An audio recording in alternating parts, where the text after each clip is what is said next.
Hello and welcome, Anita. How are you today? I'm doing great, Diana. So good to be talking with you.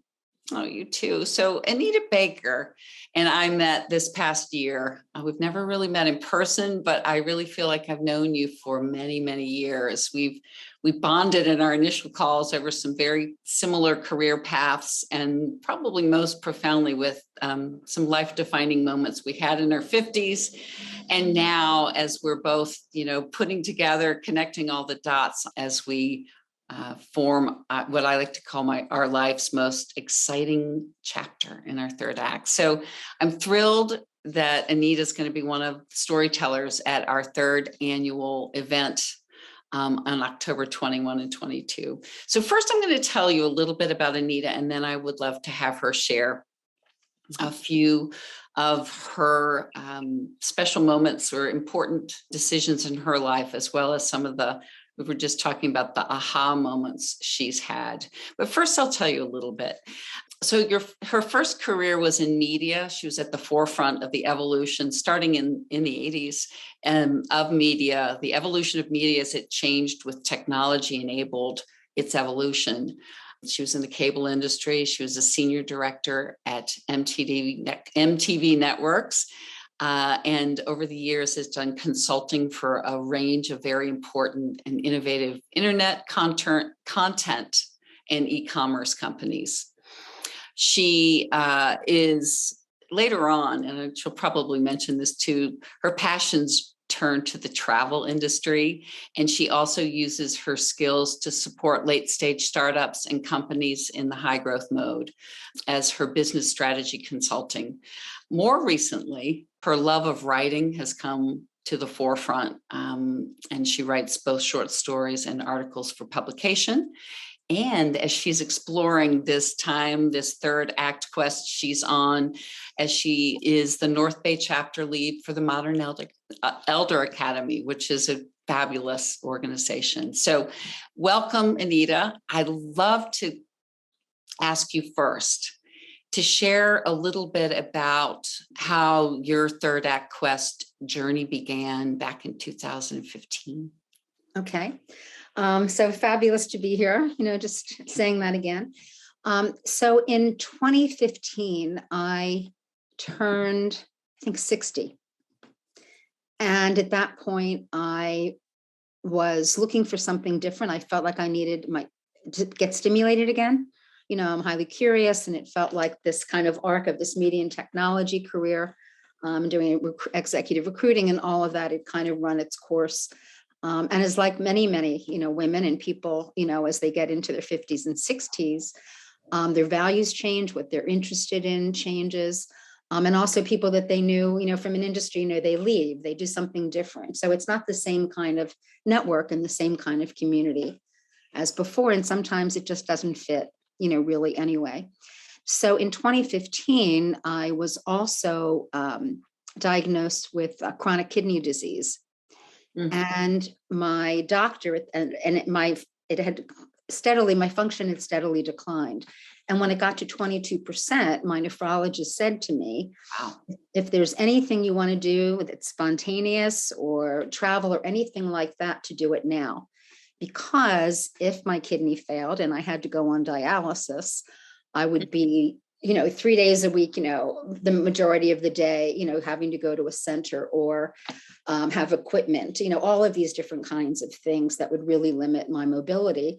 And if I had swim, I couldn't swim in the ocean anymore, all of these various kinds of things. So I thought, this is a really good time to stop and take stock. Wow. Yeah. So I put my stuff in storage. I love traveling. I thought that would be the great thing to do. I love this idea of this kind of smart random serendipity, which I actually built into this women's travel service that I started a few years after I came back. But anyway, so I decided that I would do this solo travel adventure. I went to all different countries. I went to Australia, New Zealand, Malaysia, Thailand, Israel, Europe, Costa Rica, all of these different places. And initially, I started out really looking at cities and museums and that kind of thing. I ended up in Bali, and that started to become a shift into still exploring that and enjoying the cultures and things, but also into more of a spiritual journey, kind of an unexpected one. And as I said, I ended up in Thailand in this place called the Sanctuary, which is all about kind of alternative medicine and different ways of thinking and stuff. And then I ended up in a monastery, so all of these various kinds of things. And in Bali, going to the Crystal Palace, all of these different kinds of things, and realizing how important it was to integrate the Western medicine and the Eastern medicine and these different kinds of philosophies around maintaining your energy and calming your nervous system and creating space and letting things open and looking at the body a little bit of a different way, too. So I just stopped it up. I was also looking at places to live, part-time, outside of the country. Absolutely. So when I came back, obviously I was very affected, by all of this. And it did really open me up to, looking at a new set of possibilities. It also was the time when my kidney function began to go down even more. I had changed nephrologists. I found a woman from UCSF who was just, as a friend of mine said, when you go through things, you kind of have these hero allies, right? The people that support you and help you, move through something. And she absolutely, was that in many, many, ways. But she put me, my function went down to below 20%. That's the point at which you can get on wait lists. So anyway, that was the start of it, of a long journey to manage my illness, to figure out kind of what was next, to be in different kinds of communities, to be open to different perspectives and people, and, really begin to bring a lot of those kinds of learnings, in. And fortunately, it was a good ending to the story when I did find a living donor. But there was a lot of stuff that happened, in between that kind of informed me, as I'm moving into this third act quest. And one of the wonderful things about the spiritual journey was that it was confirmed that these various kinds of things that I've been dealing with in my life and all that kind of stuff, like many of us have, right? We all have challenges and we don't necessarily know them about the people, right? Unless we become close to them and they open up. Everybody kind of has something. That happened to be my something, right? But it just really informed me in many, many ways. And it was an opportunity to kind of sit back. It happened over COVID too. So it was an opportunity to kind of sit back and reflect and let go of things and things, what served me and what didn't serve me. So anyway, so there was this whole arc, and they said that at a certain point, this was going to end, all these things are going to be resolved, and it was going to open up into this brand new world in which you're going to be the most successful and vital and happy and fulfilled than you've ever been. So that's where I am now in the beginning of this third act quest. Wow. So as you stand and sit here with that beautiful smile on your face and such energy and health, which is just beautiful, I'd love for you to tell me a little bit about, and I'm guessing that this is not going to be a difficult question for you to answer, but what is it about life now that brings you the most meaning and sense of joy? Well, I'm a highly curious person. I love learning. I love meeting new people. I think that those are some of the avenues, right, to grow and to take on who we really are at this moment, to celebrate, who we are, at this moment, and that it's a different age, right? We can be really vital and open and do new things and try new things. It's not like it was, during our parents' time where, retirement or being this age was quite different. Health, technology, awareness of wellness, and finding other people that really are in that place too, and moving through their, transition. So I'm just very joyful. I'm very grateful. I'm very optimistic.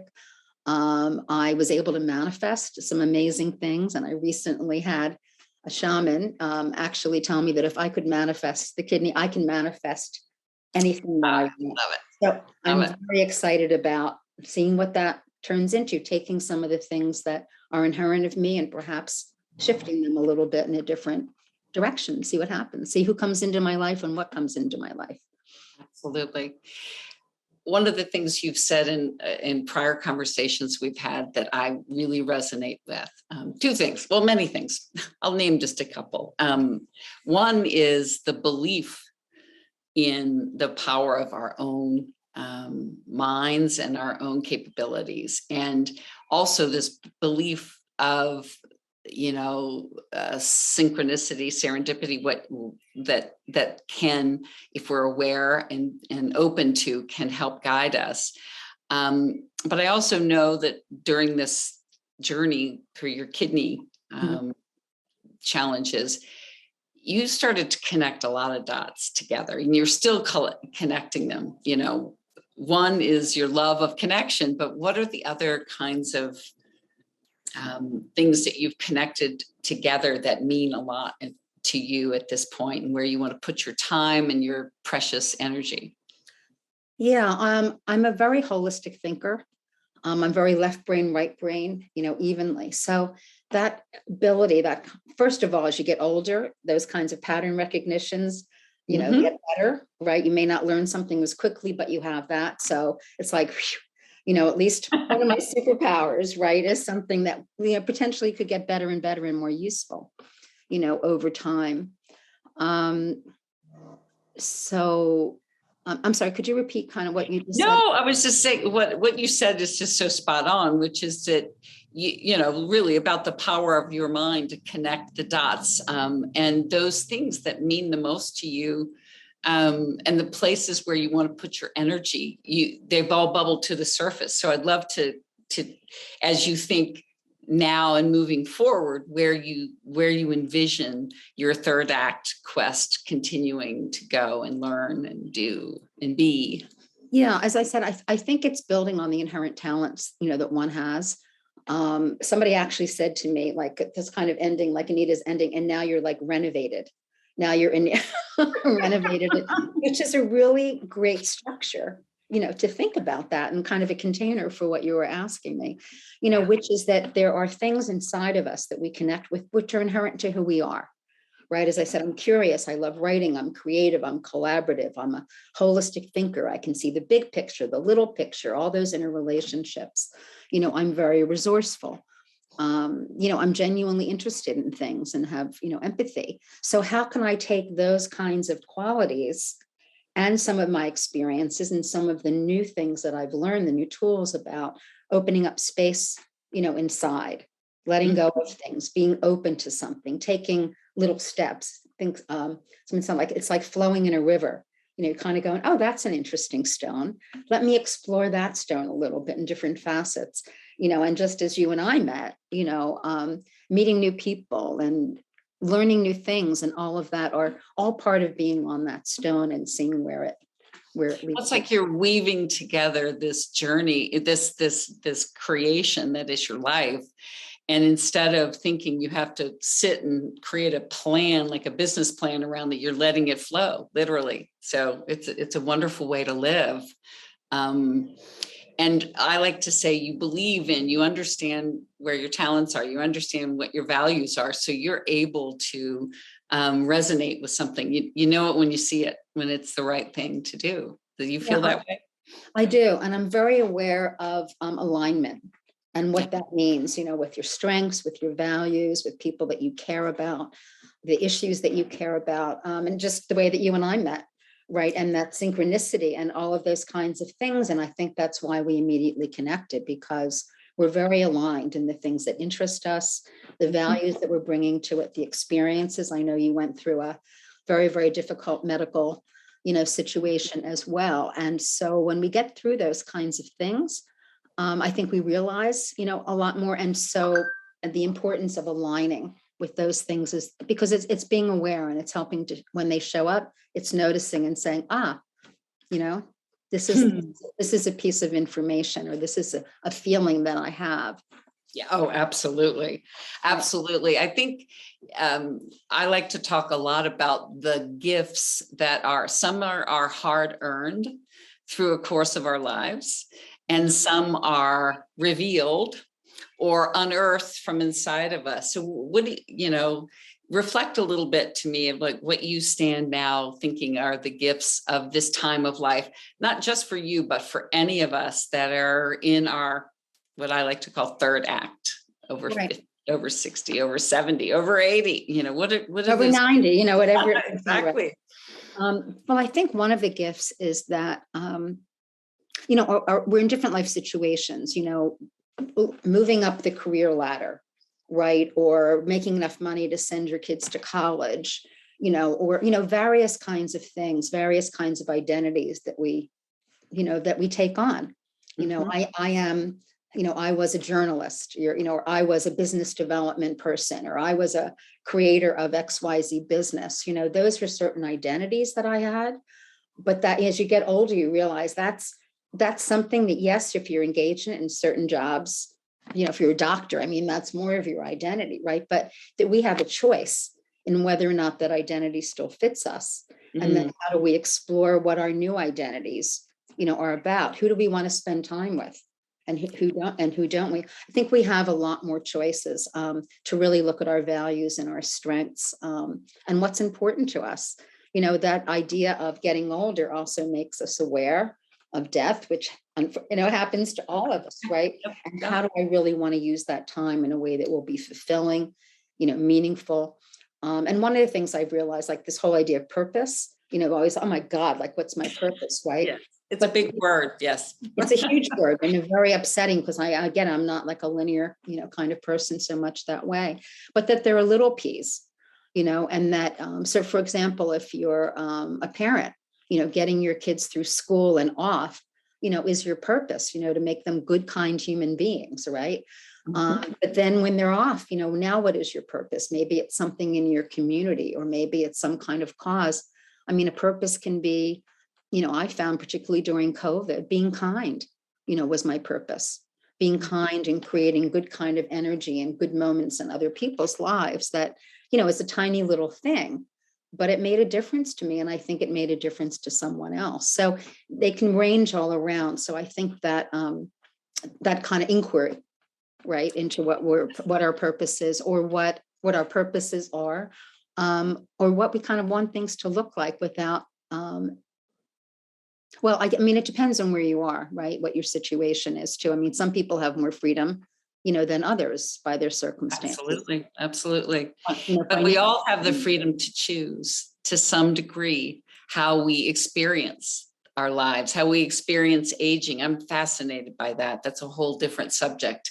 But, just you can take 10 people and put them in a situation, a hurricane or a drought or an illness, and they will all respond differently. And it's always been fascinating to me that people can choose to experience and see the silver linings and things like that. So, Definitely. Well, Anita, I'm just so pleased that you're going to be a part of this exciting storytelling event in October. The final question that I like to ask all of the storytellers is, if I were to ask you to design a bumper sticker that you would plaster on your car, on all your friends' cars, what would it say?